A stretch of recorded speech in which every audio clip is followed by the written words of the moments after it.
이제 예수님께서 갈릴리 호수 동쪽에 있는 데가볼리 지역을 지나서 갈릴리 호수에 도착을 했습니다. 이 데가볼리 지역을 지나갔는데요, 데가볼리 지역은 10개의 지역 도시로 구성되어 있는 헬라의 이방 도시였습니다. 그곳 데가볼리에서 지나서 갈릴리 호수에 도착했을 때에 한 사람을 데리고 왔습니다. 근데 그 사람은 귀가 먹었고 말이 어눌한 그런 병자였습니다. 그래서 귀가 들리지 않다 보니까 말하는 것도 여의치 않았고 더듬으면서 그렇게 행했던 사람이었지요. 그리고는 그를 고쳐달라고 호소를 하게 됩니다. 그랬더니 주님께서는요, 그 사람을 따로 데리고 하셔서 그래서 양 귀에 손가락을 놓고 그리고 침을 뱉어서 그의 혀에 대시면서 주님이 그를 위해서 기도해 주셨습니다. 탄식하며 주님이 기도해 주셨는데 이 모습 속에 보면 손을 그의 양 귀에 놓고 그리고는 침을 뱉어서 혀에 댔다라고 하는 이야기는 그 당시에 민간 요법 중에 하나였습니다. 그래서 그 당시에 사람들이 그것을 가지고 병을 치료받았는지 모르지만 아무튼 그렇게 해서라도 병이 낫기를 원했던 그런 요법 중에 하나가 바로 그런 것이었습니다. 예수님께서도 그 모습을 가지고 그의 양쪽 귀에 손가락을 넣고 그리고 침을 뱉어서 혀에 대고 그리고 탄식하며 그를 위해 기도해 주셨습니다. 예수님께서 그를 위해서 탄식하며 기도하셨던 것은 그의 고통에 참여하는 주님의 아픈 마음을 보여주는 것이고 뿐만 아니라 고쳐주시려고 하는 간절한 마음의 표현인 것을 볼 수가 있습니다. 그러면서 주님은 정말로 그의 아픔을 주님의 아픔으로 알고 안타깝게 여기면서 간절한 마음으로 그를 고치기 위해서 기도해 주시는데 그 기도하기를 에바다 그렇게 말씀하고 있습니다. 이 에베다라고 하는 말은 열리라라고 하는 아람어입니다. 그래서 막힌 귀가 열리라, 굳어있던 혀가 풀려라 그런 뜻을 갖고 있는 것이 바로 열리라, 에바다라고 하는 말입니다. 그랬더니 귀가 열리고 혀가 풀려져서 이 사람이 듣게 되었고 말하게 되었다라고 말씀하고 있습니다. 이 말씀에 보면 주님 앞에 데리고 나왔던 귀가 막히고 혀가 굳어져 있던 이 사람의 모습이 어쩌면 오늘 우리가 이 땅에서 생활하면서 순간순간 그런 삶의 모습은 아닌가 살펴야 되겠습니다. 첫 번째는 이런 사람들이 있습니다. 듣지 못하는 사람들이 있다라고 하는 거죠. 오늘날 현대인들 가운데도 분명히 이 사람처럼 귀가 막혀서 듣지 못하는 그런 사람들이 굉장히 많이 있습니다. 제가 가끔 청문회 하는 유튜브를 잠시 볼 때가 있습니다. 볼 때마다 속이 상하는 거예요. 듣는 사람이 없어요. 다 자기 말만 합니다. 귀를 딱 닫아버리고 그리고 자기 할 말만 갖고 나와서 할 말만 이야기하고 질문하는 사람도 대답하는 사람도 다 자기 말만 하는 거예요. 참 안타까운 거죠. 그러니 그 와중에 고통당하고 힘든 것은 우리 국민들이죠. 심령의 귀가 막혀서 위로부터 들려오는 하나님의 음성을 듣지 못한다라고 하는 거죠. 기도하지만 말씀을 묵상하지만 그 속에 들려오는 하나님의 음성을 듣지 못합니다. 성경을 읽어도 그 속에서 들려오는 하나님의 음성을 듣지를 못합니다. 지금 이제 단풍철이 됐죠. 그래서 많은 사람들이 들로 산으로 나가서 자연을 만끽하죠. 하나님의 만드신 만물 속에서 그 자연 속에서 만끽하고 즐거워하면서도 그 가운데 하나님의 섭리를 알지 못하고 하나님의 역사하심의 음성을 듣지를 못하는 거죠. 무감각합니다. 그리고 듣는 것은 뭐예요? 육신의 소리, 욕망의 소리, 생리적인 소리만을 듣습니다. 그러다 보니까 어떻게 됩니까? 살아가면서 이해되지 않는 일을 당하면 감당할 수 없는 거예요. 속수무책인 거죠. 이게 무엇 때문인지 무슨 뜻인지 알아야 해결을 할 텐데 그런 것을 전혀 알지 못하니까 방법이 없는 거죠. 결국은 속수무책으로 당하고 마는 겁니다. 왜 이런 일이 일어났느냐? 하나님께서 나에게 이 일을 왜 허락하셨는지 알 길이 없는 거죠. 듣지를 못하기 때문입니다. 그러니까 어떻게 되겠습니까? 쉬운 거를 하는 거예요. 쉬운 것이 뭡니까? 원망부터 합니다. 불평부터 합니다. 불신부터 하게 됩니다. 이 모든 것들이 다 귀가 막혀 있기 때문에 하나님의 뜻과 하나님의 음성을 듣지 못하기 때문이죠. 어떤 부부가 아이가 없었습니다. 하나님 앞에 간절히 기도합니다. 하나님, 우리 부부에게도 생명을 주셔서 하나님이 디자인하신 가정을 이루게 해주십시오. 계속 기도했습니다. 무려 16년을 기도했습니다. 하나님께서 어느 날 그 부부의 기도에 응답하시고 16년 만에 귀한 생명을 허락해 주셔서 임신을 했어요. 너무 감사하고 행복한 겁니다. 날마다 배에 손을 얹고 기도하고 좋아하고 함께 감사하고 그랬습니다. 이제 아이가 태어났습니다. 너무나도 감격스럽고 너무나도 기쁘고 행복했죠. 그런데요, 그것도 잠시였습니다. 태어난 아이가 장애를 갖고 태어난 거예요. 그러니까 의사 선생님은 이상한 이야기를 합니다. 이 부부가 마음에 갈등이 생깁니다. 그래서는 너무나도 황당하기도 하고 두렵기도 하고 염려 걱정도 되고 어떻게 할까 하나님이 원망스럽기도 했습니다. 귀가 어두워서 하나님의 음성을 듣지 못하고 하나님의 뜻을 알지 못하니까 두려울 수밖에 없고 원망할 수밖에 없고 참으로 힘든 거죠. 하나님 앞에 엎드려 기도합니다. 하나님, 어떻게 이러실 수 있습니까? 우리가 그렇게 오랫동안 기도해서 하나님 주셨는데 왜 장애 있는 아이를 주셨습니까? 우리가 뭘 잘못했는데요? 그러가면서 하나님 앞에 원망을 섞여가면서 기도하기 시작을 합니다. 어느 날 하나님께서 그들의 마음속에 깨닫게 하셨습니다. 내가 이 장애를 갖고 있는 아이를 누구에게 맡겨야 사랑을 쏟아가며 키워줄까 하고 16년 동안을 찾다가 너희 부부에게 맡겼다. 그렇게 성령께서 마음에 감동하신 거예요. 이 부부는 이후에 이 아이를 주신 것을 감사하면서 믿음으로 잘 길러갔습니다. 그래가면서 그 아이 때문에 행복했고 그 아이 때문에 기쁘고 감사한 것이 점점 더 많아졌다라고 합니다. 알고 나니까 이렇게도 감사한데 모르니까 답답하고 불만스럽고 불행하다는 생각에 사로잡혀서 살아가고 있는 거죠. 그래서 오늘 본문에 주님은 이 귀가 막혀서 들을 수 없는 이 사람을 붙잡고 탄식하시면서 기도하십니다. 에바다, 열려라라고 말씀하고 있는 것입니다. 사랑하는 성도 여러분, 우리의 닫힌 귀가 열려지기를 주님의 이름으로 축원합니다. 정치가가 귀가 막히면 백성의 소리를 들을 수 없습니다. 그 사람은 독재자가 되는 거죠.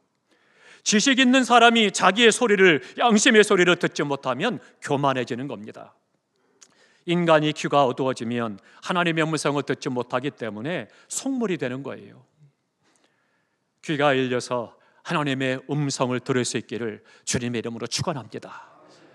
또 하나, 두 번째로는요, 말을 못하는 사람이 있다라고 하는 겁니다. 오늘 우리 주변에도 말을 못하는 사람들이 너무나 많이 있습니다. 의를 말해야 되고 진실을 말해야 되고 정의를 해야 되는데도 불구하고 자신의 안위를 위해서 손해를 볼까 봐 침묵하고 있는 것은 다 혀가 굳어졌기 때문이죠. 이스라엘 백성들이 애굽에서 나왔습니다. 그리고 광야를 지나서 적과 꿀이는 가나안 땅 향해 갑니다. 근데 이 광야 생활 속에서 어느 날 하나님께서 모세를 부르십니다. 그래서 하나님께서 말씀하신 시내산에 올라가서 이제는 모세가 하나님 앞에 대면하고 하나님의 음성을 듣고 있습니다. 그런데 아래에서는 백성들이 모여서 모세를 기다려도 안 오니까, 그러니까 그들이 모여서 이야기를 합니다. 야, 모세가 안 오니 우리가 우상을 만들자. 그래서는 애굽에서 갖고 나왔던 금을 다 모아서 금송아지를 만듭니다. 그리고 거기다 제물을 바치면서 제사를 드리기 시작을 하죠. 충격적인 이야기죠. 그런데 그 안에 누가 있었습니까? 아론이라고 하는 사람이 있었어요. 아론은 어떤 사람이냐? 말을 잘하는 사람입니다. 하나님께서 모세를 부릅니다. 야, 모세야, 내가 애굽에 가서 내 백성을 이끌어내라. 그랬더니 이야기합니다. 하나님, 죄송한데 나는 말을 잘 못하고 입이 뻣뻣하고 우둔한 사람입니다. 내가 어떻게 가서 그걸 합니까? 그때 하나님께서 말씀하시죠. 염려하지 마라. 내 형 아론 있지 않냐? 그가 달변가니라. 그렇게 말씀하시고 붙여주셨잖아요. 그만큼 하나님께서도 인정하신 만큼 말을 잘하는 사람입니다. 그런 아론이 지금 백성들이 하나님을 조롱하고 우상을 섬기고 민족이 망할 수도 있는 악한 일을 행하는데 입을 딱 다물고 있는 거예요. 심각한 거죠. 말을 해야 되는데 그렇지 못하다라고 하는 거죠. 그렇기 때문에 결국은 민족의 장래에 커다란 재앙이 쏟아질 이 악한 일을 행함에도 불구하고 아무 말도 못했던 거죠. 우리 성도가 진리에 대해서 말을 해야 할 때 입을 다물고 있다라면 그것은 정작 돌들이 소리 질러서 말할 것이다라고 주님이 말씀하셨죠. 일을 해야 할 때 일을 하지 않고 입을 열어야 할 때 아무 말도 하지 않는 것은 결백한 것이 아니라고 하는 것입니다. 지금 우리나라가 참으로 많은 어려움을 겪고 있습니다. 그 중에 하나가 지금 포괄적 차별금지법입니다. 이것을 어떻게든지 국회의원들은 차별을 막기 위해서 세워야 된다, 그 법을 주장하고 있습니다. 그런데요, 문제가 있는 겁니다. 그냥 개인적 차별금지법은 괜찮아요. 지금 세워지는 법 조항에도 얼마든지 차별을 다 막을 수 있는 것들이 있습니다. 그러나 포괄적 차별금지법이라는 것이 문제입니다. 포괄적이라는 것이 문제인 거예요. 그렇기 때문에 우리가 이것에 대해서 우리 기독교가 일어나서 이 땅에 건강한 삶, 건강한 가정, 건강한 사회, 건강한 국가가 되도록 이것을 제재해야 되고 막아야 되는 겁니다. 그것을 위해서 이제 다음 주에 오후 2시부터 시작을 해서 5시까지 광화문과 시청일대에 모여서 기도회를 하기로 하겠죠. 우리 성도님께서도 많이 참여하시기 바랍니다. 그런데 이것에 대해서 우리가 말하지 않는다라면 돌들이 소리 지를 것이다라고 말씀하고 있는 것입니다. 사랑하는 성도 여러분, 에바다, 혀가 풀려지기를 주님의 이름으로 축원합니다. 그래서 담대하게 생명의 복음을 전거하고 생명을 구원하는 일에 크게 쓰임받기를 주님의 이름으로 축원합니다.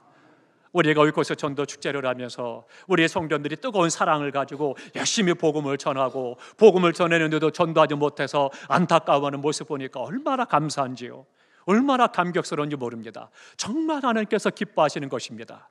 그 마음, 생명을 사랑하는 마음, 주님을 사랑하는 마음, 영혼을 구원하고자 하는 그 마음이 얼마나 감격스러운지요. 오늘 못 데리고 왔다 할지라도 계속 우리에서 기도하고 우리가 입을 열어서 그들에게 복음을 전가하고 그들을 살리는 일을 해야 된다라고 하는 것입니다. 놀라운 일입니다. 어떻게 사람의 생명을 살릴 수 있겠어요? 오직 복음, 그것을 우리에게 맡기셨고 우리로 하여금 복음을 전할 때 성령이 역사하시고 그리고 그들을 구원하실 것입니다. 사랑하는 성도 여러분, 우리의 혀가 풀리고 입이 열려서 담대하게 복음을 전가하고 사랑으로 복음을 전하시기를 주님의 이름으로 부탁합니다. 세 번째, 또 하나 중요한 사람들이 있습니다.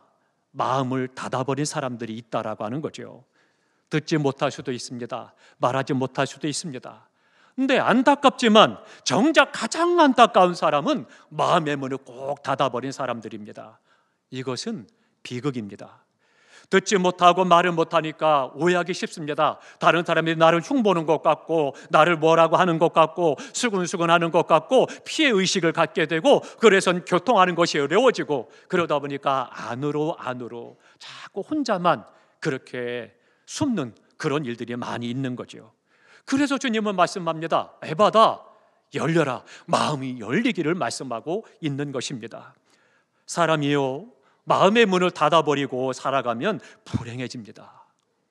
이웃과 교제가 안 되는 거예요. 뿐만 아니라 사람을 사랑할 수 없습니다. 그렇기 때문에 하나님과의 관계 속에서도 관계가 흐트러지고 관계가 깨어지는 거예요. 그러니까 이것이 심각한 것이죠.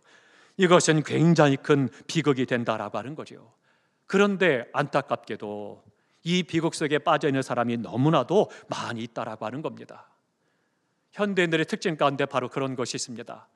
간섭하는 것도 싫고 간섭받는 것도 싫고 도움을 받는 것도 싫고 도움을 주는 것도 싫고 그냥 내 한 몸 잘 먹고 잘 입고 잘 살면 돼, 이런 생각 갖고 살아가는 사람들, 이런 가치 속에 있는 사람이 너무나 많은 거예요. 그런 사람들, 지금 우리나라도 홈리스라고 말을 해서 집에서 방에서 안 나오는 사람들, 심지어는 젊은이들도 얼마나 많은지 모릅니다. 그래서 사회 문제로 지금 대두되고 있죠.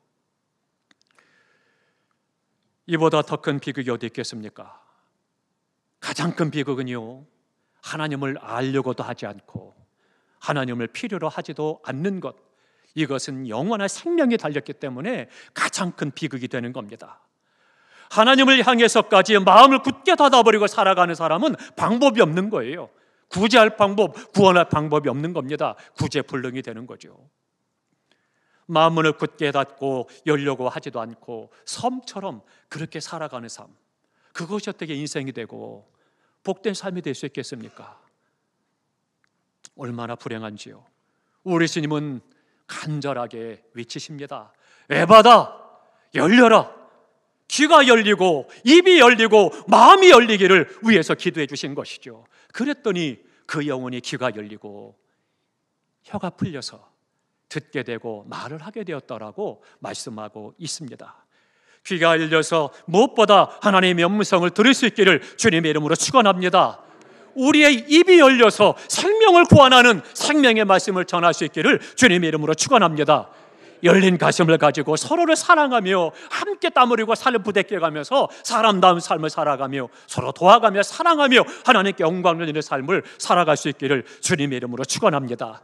오늘 이 시간 우리가 예수의 이름으로 귀가 열리고 입이 열리고 마음이 활짝 열려지는 은혜가 있기를 주님의 이름으로 축원합니다. 오늘 오후 2시부터 이제 부흥성에 걸립니다. 이번 부흥성 기간 동안 우리에게 그동안 닫혔던 것들이 다 열리는 축복의 시간이 되기를 축원합니다. 그래서 우리의 삶의 물질의 문이 열리고 취업의 문이 열리고 승진의 문이 열리고 사업의 문이 열리고 결혼의 문이 열리고 태의 문이 열리고 진학의 문이 열리고 유학의 문이 열리고 삶의 문이 열리는 열려지는 축복이 있기를, 에바다의 축복이 있기를 주님의 이름으로 축원합니다.